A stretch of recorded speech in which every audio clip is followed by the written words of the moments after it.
ನೀವು ಪ್ರತಿ ಸಲ ನಿಮ್ಮ ನಿರ್ಧಾರಗಳನ್ನು ಬದಲಾಯಿಸುವಾಗ ನೀವು ನಿರ್ಧರಿಸಿದ ಸಮಯಕ್ಕೆ ಜಿಮ್ಗೆ ಹೋಗಲು ಸಾಧ್ಯವಾಗದಿದ್ದಾಗ, ಹಾಗೆ ನಿಮ್ಮ ಕೆಲಸಗಳನ್ನು ಸರಿಯಾದ ಸಮಯಕ್ಕೆ ಮುಗಿಸದೇ ಇದ್ದಾಗ ನಿಮ್ಮ ಕೆಲಸಗಳನ್ನು ಮುಂದೂಡಲು ನಿಮಗೆ ಯಾವುದಾದ್ರೂ ಕಾರಣ ಇದ್ದೇ ಇರುತ್ತೆ.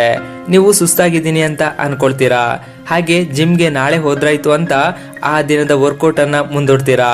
ನೀವು ಅನ್ಕೊಂಡ ಕೆಲಸ ಮುಗಿಸದಿದ್ರೆ ಯಾರು ಏನ್ ತಾನೇ ಕೇಳ್ತಾರೆ, ಹಾಗೆ ಯಾರ ಮನೆ ಗಂಟೆನೂ ಹೋಗಲ್ವಲ್ಲ, ಸರಿ ತಾನೆ? ಆದ್ರೆ ನೀವು ಖಂಡಿತವಾಗಿಯೂ ಈ ವಿಚಾರವಾಗಿ ಕಾಳಜಿ ವಹಿಸಲೇಬೇಕು. ಯಾಕಂದ್ರೆ ಈ ನಿಮ್ಮ ಬದುಕಿಗೆ ನೀವೇ ಜವಾಬ್ದಾರರಾಗಿರ್ತೀರಾ. ನಿಮ್ಗೆ ಏನ್ ಮಾಡ್ಬೇಕು ಅನ್ನೋದು ನಿಮ್ಗೆ ಚೆನ್ನಾಗಿ ಗೊತ್ತು, ಆದ್ರೆ ಅದನ್ನ ನೀವು ಮಾಡೋದಿಲ್ಲ. ಅದರ ಬದಲಿಗೆ ನೀವು ಟಿವಿಯಲ್ಲಿ ಯಾವುದೋ ಉಪಯೋಗವಿಲ್ಲದ ನ್ಯೂಸ್ ನೋಡ್ತಾ ಕಾಲಹರಣ ಮಾಡ್ತೀರಾ. ಮೊಬೈಲ್ನಲ್ಲಿ ಗಂಟೆಗಟ್ಟಲೆ ಸ್ಕ್ರೋಲ್ ಮಾಡ್ತಾ ಇನ್ಸ್ಟಾಗ್ರಾಮ್ ರೀಲ್ಸ್ ಗಳನ್ನ ನೋಡ್ತೀರಾ. ನಿಮ್ಗೆ ಗೊತ್ತಿದೆ ಜಿಮ್ಗೆ ಹೋದ್ರೆ ನಾನು ಹೆಲ್ದಿಯಾಗಿ ಇರ್ತೀನಿ, ಮುಂದೆ ಸದೃಢ ದೇಹ ಪಡ್ಕೊಳ್ತೀನಿ, ಹಾಗೆ ನೋಡುವವರಿಗೆ ನಾನು ತುಂಬಾ ಸುಂದರವಾಗಿ ಕಾಣ್ತೀನಿ ಅಂತ. ಆದ್ರೆ ಜಿಮ್ಗೆ ಹೋಗಿ ವರ್ಕೌಟ್ ಮಾಡೋದು ಮಾತ್ರ ನಿಮ್ಗೆ ತುಂಬಾ ಕಷ್ಟದ ಕೆಲಸವಾಗಿರುತ್ತೆ. ಅದಕ್ಕೋಸ್ಕರ ನೀವು ಕೊಂಕು ನೆಪ ಹೇಳ್ತಾ ಹೇಳ್ತಾ ನಿಮ್ಮ ಕೆಲಸವನ್ನ ಪೋಸ್ಟ್ಪೋನ್ ಮಾಡ್ತಾ ಹೋಗ್ತೀರಾ. ನೀನೊಬ್ಬ ಸ್ಟ್ರಾಂಗ್ ಪರ್ಸನ್ ಆಗಿದೀಯಾ, ನೀನೊಬ್ಬ ಟ್ಯಾಲೆಂಟೆಡ್ ಗಾಯ್ ಆಗಿದೀಯಾ, ನಿನ್ನಲ್ಲಿ ಹಾಡೋ ಕಲೆ ಇದೆ, ನಿನ್ನಲ್ಲಿ ಒಳ್ಳೆ ಬರಹಗಾರ ಆಗುವಂತಹ ಕಲೆ ಇದೆ, ಹಾಗೆ ನಿನ್ನಲ್ಲಿ ಒಳ್ಳೆ ನಟ ಆಗುವಂತಹ ಗುಣಗಳಿವೆ. ಆದ್ರೆ ಇದ್ಯಾವುದೂ ಕೂಡ ಹೊರ ಜಗತ್ತಿಗೆ ತಿಳಿಯದೆ ನಿನ್ನೊಳಗೆ ಮಣ್ಣಾಗಿ ಹೋದ್ರೆ ಏನೂ ಪ್ರಯೋಜನವಾಗೋದಿಲ್ಲ. ಅದಕ್ಕಾಗಿ ನೀನು ಕೆಲಸ ಮಾಡಲೇಬೇಕು. ನೀನು ಇವತ್ತಿಂದಲೇ ಕೆಲಸ ಸ್ಟಾರ್ಟ್ ಮಾಡಲೇಬೇಕು. 10 ಬಾರಿ ಇನ್ಸ್ಟಾಗ್ರಾಮ್ ವಿಡಿಯೋಗಳನ್ನ ನೋಡೋದ್ರಿಂದ, ಹಾಗೆ ಗಂಟೆಗಟ್ಟಲೆ ಫ್ರೆಂಡ್ಸ್ಗಳೊಂದಿಗೆ ಹಾಳು ಹರಟೆ ಹೊಡೆಯೋದ್ರಿಂದ ನಿಮ್ಮ ಬದುಕು ಹಸನಾಗೋದಿಲ್ಲ. ನಿಜವಾಗಿಯೂ ನೀವು ಎಂಥ ವಿಷಯಗಳಿಗೆ ಹೆಚ್ಚು ಗಮನ ಕೊಡಬೇಕಂದ್ರೆ, ನೀವು ದಿನನಿತ್ಯ ಕೆಲಸ ಮಾಡುವಾಗ ಕೆಲವು ಕೆಲಸ ತುಂಬಾ ಸುಲಭ ಅನ್ಸುತ್ತೆ, ಮತ್ತೆ ಕೆಲವು ಕೆಲಸಗಳು ತುಂಬಾ ಕಷ್ಟ ಹಾಗೂ ಅವು ತುಂಬಾ ಬೋರ್ ಅಂತ ಅನ್ಸುತ್ತೆ. ನೋಡಿ, ನಿಮ್ಗೆ ಯಾವ ಕೆಲಸಗಳು ತುಂಬಾ ಕಠಿಣ ಹಾಗೂ ಅವು ತುಂಬಾ ಬೋರ್ ಅಂತ ಅನ್ಸುತ್ತೋ ಅಂತ ಕೆಲಸಗಳನ್ನ ನೀವು ಖಂಡಿತವಾಗಿಯೂ ಮಾಡಲೇಬೇಕು.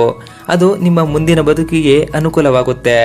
ನಿಮ್ಗೆ ಯಾವ ಕೆಲಸ ತುಂಬಾ ಸುಲಭ ಹಾಗೂ ಅವುಗಳಿಂದ ನಿಮ್ಗೆ ಬಹಳ ಬೇಗ ಖುಷಿ ಸಿಗ್ತಾ ಇದೆಯೋ ಅಂತ ಕೆಲಸಗಳನ್ನ ಈಗಲೇ ಸ್ಟಾಪ್ ಮಾಡಿ. ಇಂಥ ಕೆಲಸಗಳಿಂದ ನಿಮ್ಮ ಟೈಮ್ ಎಲ್ಲ ವೇಸ್ಟ್ ಆಗುತ್ತೆ ಅಷ್ಟೇ. ಇವತ್ತೇ ನಿಲ್ಸ್ಬಿಡಿ. ನಿಮ್ಮ ಫೋನನ್ನ 2 ನಿಮಿಷಗಳಿಗೊಮ್ಮೆ ನೋಡೋ ಅಗತ್ಯತೆ ಇಲ್ಲ. ಇವತ್ತೇ ನಿಲ್ಸ್ಬಿಡಿ. ಯಾವುದೇ ಕೆಲಸ ಮಾಡದೆ ದಿನವಿಡೀ ಮಲ್ಕೊಂಡೇ ಬಿದ್ದಿರೋದನ್ನ. ನಿಮ್ಮ ಬದುಕಿನ ಬಗ್ಗೆ, ನಿಮ್ಮ ಗುರಿಯ ಬಗ್ಗೆ ಯೋಚನೆ ಮಾಡಿ. ನಿಮ್ಮ ಲೈಫ್ಗೆ ಯಾವುದು ಮುಖ್ಯವಾದ ಕೆಲಸ ಇದೆಯೋ ಅದನ್ನ ಮೊದಲು ಮಾಡಿ ಮುಗಿಸಿ. ನೀವು ಕಷ್ಟದ ಕೆಲಸ ಅಂತ ಹೆದರಿ ಅದನ್ನ ಪೋಸ್ಟ್ಪೋನ್ ಮಾಡೋಕೆ ಯಾವತ್ತೂ ಕೂಡ ಹೋಗಬೇಡಿ. ನೀವು ಇಂದಿನ ನಿಮ್ಮ ಜವಾಬ್ದಾರಿಯನ್ನ ತಪ್ಪಿಸಿದ್ರೆ ನಾಳೆ ಅದರಿಂದ ತಪ್ಪಿಸಿಕೊಳ್ಳೋಕೆ ಆಗೋದಿಲ್ಲ. ನೋಡಿ, ಇವತ್ತು ಮುಗಿಬೇಕಾದ ಕೆಲಸವನ್ನ ನಾಳೆಗಾಗಿ ಮುಡಿಪಿಟ್ರೆ ನಾಳೆ ಮಾಡೋ ಆ ಕೆಲಸಕ್ಕೆ ನೀವು ಫೈನ್ ಕಟ್ಟಲೇಬೇಕಾಗುತ್ತೆ. ನೀವು ಎಷ್ಟು ತಡ ಮಾಡ್ತೀರೋ ಆ ಕೆಲಸ ಸಮಯ ಕಳೆದಂತೆ ತನ್ನ ಬೆಲೆಯನ್ನ ಕಳ್ಕೊಳ್ತಾ ಹೋಗುತ್ತೆ. ಸೊ ಇವತ್ತಿನ ಕೆಲಸನ ಇವತ್ತೇ ಮಾಡಿ ಮುಗಿಸಿ, ಅದು ತುಂಬಾನೇ ಒಳ್ಳೆಯದು. 2ನೇ ಸೆಮಿಸ್ಟರ್ ಮುಗಿದು 3ನೇ ಸೆಮಿಸ್ಟರ್ ಪ್ರಾರಂಭವಾಗುತ್ತೆ.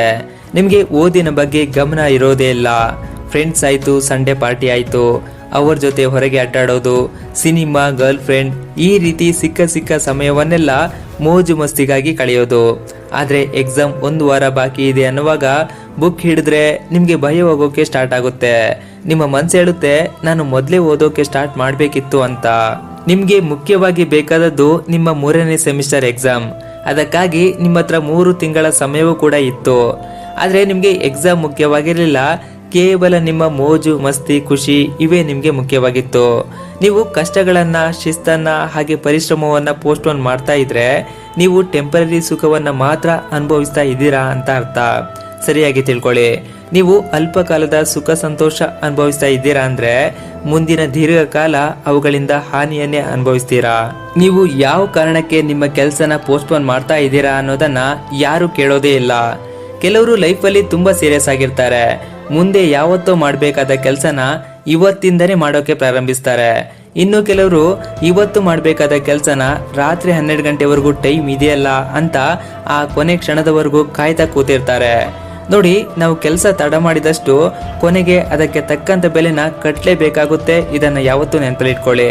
ನೀವು ಕೆಲಸನ ತಡವಾಗಿ ಮಾಡ್ತಾ ಇದ್ದೀರಾ ಅಂದ್ರೆ ಅದುವೇ ನಿಮ್ಮ ಮುಗ್ಧತೆ ಅಲ್ಲ, ಬದಲಾಗಿ ಅದೊಂದು ನಿಮ್ಮ ದುರ್ಬಲ ಸ್ವಭಾವ.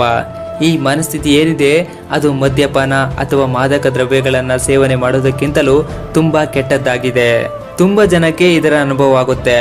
ಅವರು ಬೇಕಂತಾನೆ ಯಾವ ಕೆಲಸನೂ ಪೋಸ್ಟ್ಪೋನ್ ಮಾಡಲ್ಲ. ಅವರಿಗೆ ತುಂಬಾ ಕನಸುಗಳಿರ್ತವೆ. ಅವರು ಮನಸ್ಸಲ್ಲಿ ಏನಾದ್ರೊಂದು ದೊಡ್ಡ ಕನಸನ್ನ ಹಾಗೆ ದೊಡ್ಡ ಗುರಿಯನ್ನ ಇಟ್ಕೊಂಡೇ ಕೆಲಸ ಪ್ರಾರಂಭಿಸ್ತಾರೆ. ಅವರು ಕೆಲಸನ ಪ್ರಾರಂಭಿಸಿದಾಗ ಮಧ್ಯದಲ್ಲಿ ತುಂಬಾ ಅಡಚಣೆಗಳು ಬರ್ತವೆ, ಹಾಗೆ ಬೇರೆ ಬೇರೆ ಕಲ್ಪನೆಗಳು ಬರ್ತವೆ, ಹಾಗೆ ಅದರ ಮಧ್ಯೆ ಬೇರೆ ಬೇರೆ ಅವಕಾಶಗಳು ಕೂಡ ಅವರಿಗೆ ಬರ್ತವೆ.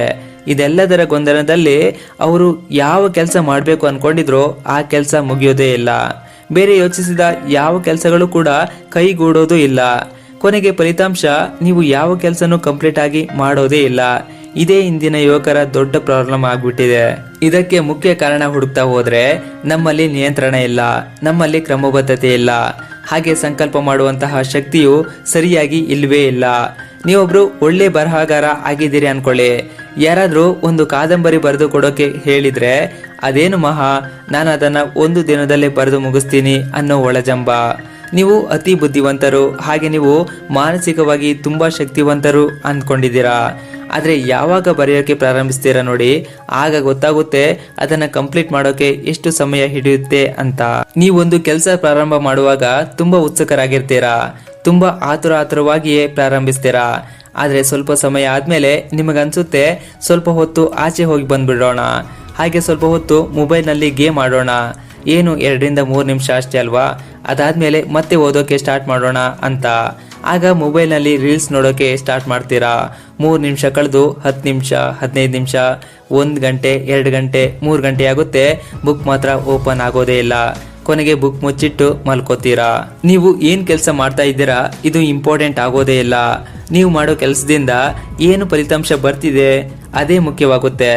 ನೋಡಿ, ನೀವು ವಾರಕ್ಕೆ 50 ಗಂಟೆ ಕೆಲಸ ಮಾಡ್ತಾ ಇದ್ದೀರಾ, ಆದರೆ ನೀವು ವೈಯಕ್ತಿಕವಾಗಿ, ಭಾವನಾತ್ಮಕವಾಗಿ ಹಾಗೆ ಆರ್ಥಿಕವಾಗಿ ಯಾವುದೇ ಪ್ರಗತಿಯನ್ನ ಸಾಧಿಸದಿದ್ರೆ ಅಥವಾ ಅದರಿಂದ ನಿಮಗೆ ಏನೂ ಉಪಯೋಗ ಆಗದಿದ್ರೆ ನೀವು ಅಷ್ಟು ಗಂಟೆಗಳು ಕೆಲಸ ಮಾಡಿ ಏನು ಪ್ರಯೋಜನ?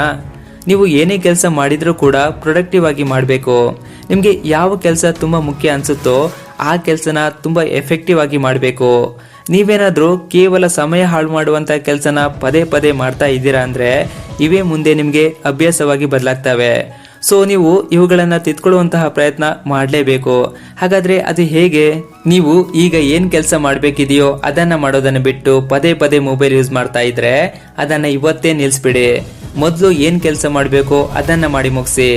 ಅನಾವಶ್ಯಕವಾಗಿ ಟಿವಿ ಆನ್ ಮಾಡಿ ಕೆಲಸಕ್ಕೆ ಬಾರದ ರಿಯಾಲಿಟಿ ಶೋಗಳನ್ನು ನೋಡೋದನ್ನು ಮೊದಲು ನಿಲ್ಲಿಸ್ಬಿಡಿ. ಹಾಗೆ ಏನಾದ್ರೊಂದು ನೆಪ ಒಡ್ಡಿ ಯೂಟ್ಯೂಬ್ ಹಾಗೆ ಇನ್ಸ್ಟಾಗ್ರಾಮ್ ವಿಡಿಯೋಗಳನ್ನು ನೋಡ್ತಾ ಸುಖ ಸುಮ್ಮನೆ ಕಾಲ ಹರಣ ಮಾಡೋದನ್ನ ಮೊದಲು ನಿಲ್ಲಿಸ್ಬಿಡಿ. ಇಂತಹ ಅಭ್ಯಾಸಗಳನ್ನು ಅಟ್ಲೀಸ್ಟ್ 2 ರಿಂದ 3 ವಾರದವರೆಗೆ ಮುಂದುವರಿಸಿ. ಇವು ಅಭ್ಯಾಸವಾದಂತೆ ನೀವು ಕೂಡ ಬದಲಾಗ್ತಾ ಹೋಗ್ತೀರಾ. ಇದಿಷ್ಟು ಈ ವಿಡಿಯೋದ ಮಾಹಿತಿ. ಮುಂದಿನ ವಿಡಿಯೋದಲ್ಲಿ ಮತ್ತೆ ಸಿಗ್ತೀನಿ. ಅಲ್ಲಿವರೆಗೂ ನಮಸ್ಕಾರ.